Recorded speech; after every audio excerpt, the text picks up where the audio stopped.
Hi Andy, this is Dr. Malti from Eliden Dental Hospitals. I'm a cosmetic dental surgeon. So ఇవాళ నేను చెప్పబోయే topic ఏంటి అంటే what happens when you chew only on one side. అంటే ఇప్పుడు కొంతమంది ఏంటి అంటే ఓన్లీ ఒక సైడే chew చేసుకోవడం అలవాటు చేసుకుంటారు అనమాట. సో దానివల్ల ఎందుకు అలా యాక్చువల్గా ఒక సైడే chew చేస్తారు అంటే వాళ్ళకి ఏదైనా నొప్పి ఉండొచ్చు, లేకపోతే ఒక టూత్ లాస్ ఉండొచ్చు, లేకపోతే ఏదైనా గ్రాస్లీ డికేడ్ ఒక సైడ్ ఉండొచ్చు. సో దానివల్ల ఏమవుతుందంటే ఏదైతే సైడ్ మనం తినట్లేదో ఆ సైడ్ అంతా ఫుడ్ డిపాజిట్ అయిపోవడము, బోన్ లాస్ అయిపోవడము, మజిల్స్ పెయిన్ రావడము అలా జరుగుతుంది. దాంతో వచ్చే మోస్ట్ కామన్ ప్రాబ్లం ఏంటి అంటే టీఎంజే ప్రాబ్లం. అంటే ఇక్కడ నొప్పి వస్తుంది. ఏ సైడ్ అయితే మనం యూజ్ చేయమో ఆ సైడ్ టీఎంజే దగ్గర చాలా పెయిన్ వస్తుంది అనమాట. సో ఇలా ఉన్నప్పుడు ఏమవుతుంది అని అంటే మనము ఒకటే సైడ్ చూ చేయడం వల్ల ఇటు సైడ్ కూడా పుచ్చిపోవడము, అటు సైడ్ ఫుడ్ డిపాజిట్స్ అవ్వడము, సో ఇంకొక సైడ్ కూడా మొత్తం టూత్ లాస్ అయిపోవడము అలా జరుగుతుంది.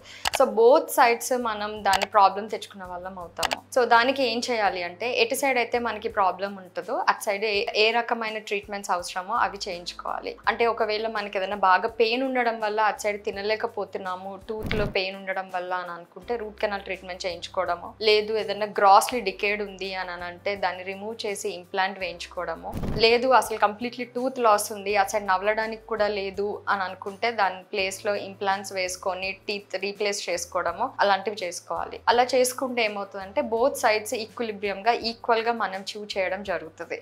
అప్పుడు టీఎంజే ప్రాబ్లమ్స్ కానీ వేరే ఎట్లాంటి ఇష్యూస్ కానీ ఉండవు. So if you have any dental issues please visit Eliden Dental Hospitals. Thank you.